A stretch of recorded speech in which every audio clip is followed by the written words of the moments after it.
Hello दोस्तों, आपके अपने यूट्यूब चैनल शॉर्ट हैंड अड्डा में एक और नई वीडियो के साथ आपका स्वागत है। डिक्टेशन स्टार्ट होगा 5 सेकंड बाद।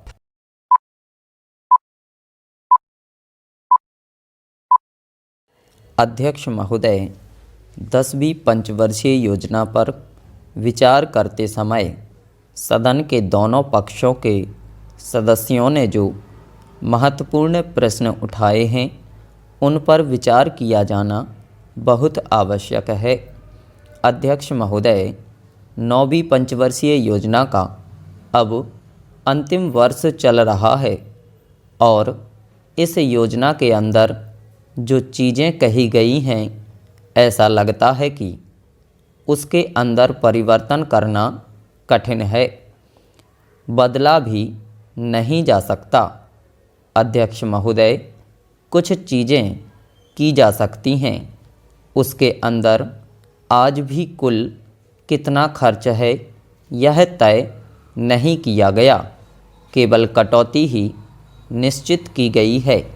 शुरू में मैं यह कहना चाहता हूं कि यहाँ पर कुछ सदस्यों ने जो यह प्रश्न उठाया था कि इस पंचवर्षीय योजना का आशय कुछ सरकारी पक्ष से भी बताया है, इसके अंदर कमियां हैं और बहुत सी कमियां हैं जिनके ऊपर मैं यहाँ कुछ दोषारोपण नहीं करना चाहता हूँ।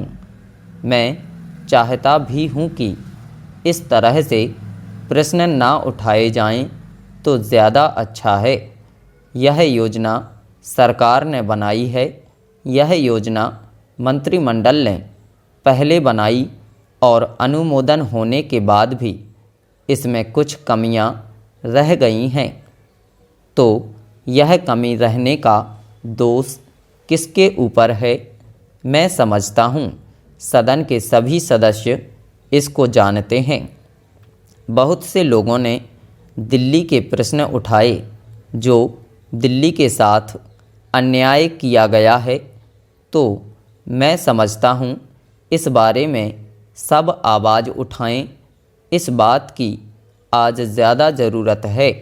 मैं यह कहना चाहता हूँ भारत सरकार से, या जिन्होंने ये सारी योजनाएं बनाई, उन्होंने वास्तव में यहाँ के साथ बड़ा बुरा किया, यहाँ के साथ अन्याय किया, क्योंकि उन्होंने इस पंचवर्षीय योजना को बनाते समय ध्यान नहीं दिया कि क्या योजना बना रहे हैं, गलत बना रहे हैं या सही बना रहे हैं, इनसे क्या लाभ हानि होगा, इन सब बातों पर उन्होंने विचार नहीं किया। तो मैं समझता हूँ ऐसी परिस्थितियों के अंदर यह बात ठीक नहीं है। ऐसी दशा में यहाँ पर 5 वर्षों में आने वाली योजनाएं बेकार बनकर रह जाएंगी। जो कटौती निश्चित की गई है उसको समाप्त करना चाहिए, ताकि दिल्ली को हम अंतर्राष्ट्रीय स्तर का एक आदर्श नगर बना सकें। यह बहुत ही आवश्यक है यदि हम इस स्थान की उन्नति चाहते हैं। इसलिए अब मैं अपना कथन इन शब्दों के साथ ही समाप्त करता हूँ। पैरा। अध्यक्ष महोदय, आपने मुझे 10वीं पंचवर्षीय योजना पर बोलने का अवसर दिया, इसके लिए मैं आपका आभारी हूँ। आपने मुझे कम समय दिया, इसके लिए भी आभारी हूँ। अभी मेरे से पूर्व कुछ सदस्यों ने हम पर यह आरोप भी लगाया कि हम योजना में विश्वास नहीं रखते।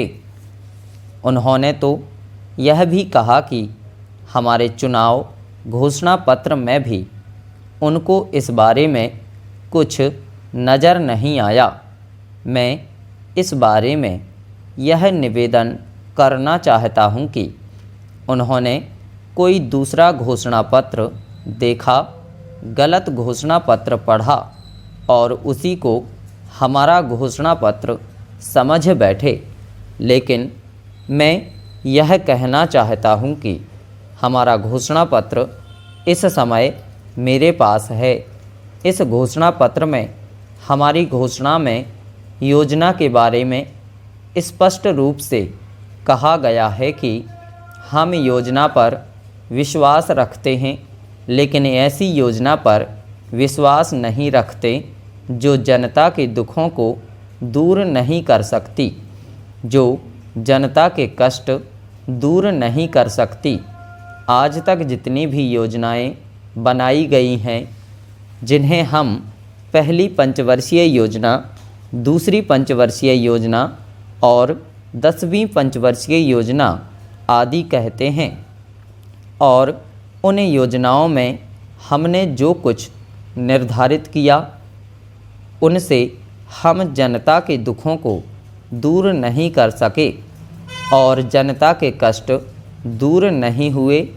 इन योजनाओं के परिणाम भी हमारे सामने हैं।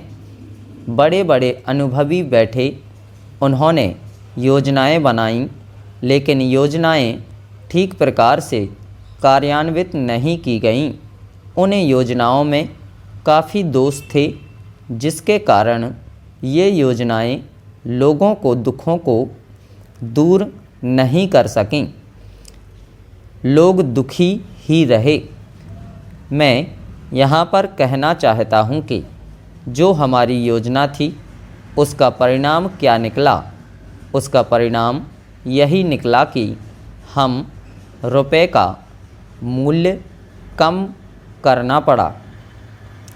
जो योजना होती है वह राष्ट्र धन को ऊंचा करने के लिए बनाई जाती है, लेकिन हमारे सामने आंकड़े हैं। इसका परिणाम हमारे सामने है।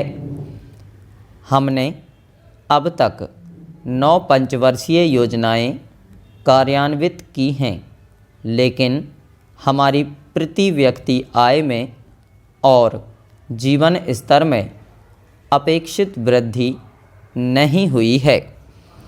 यह दुख की बात है। मैं यह कहना चाहता हूँ कि हमारा ऐसी योजना में विश्वास नहीं है जो जनता के कष्टों को, जनता के दुखों को दूर ना कर सके। हम ऐसी योजनाओं पर विश्वास करते हैं जो उनकी आयु बढ़ा सके, उनका आर्थिक विकास कर सके, उन्हें उन्नत कर सके।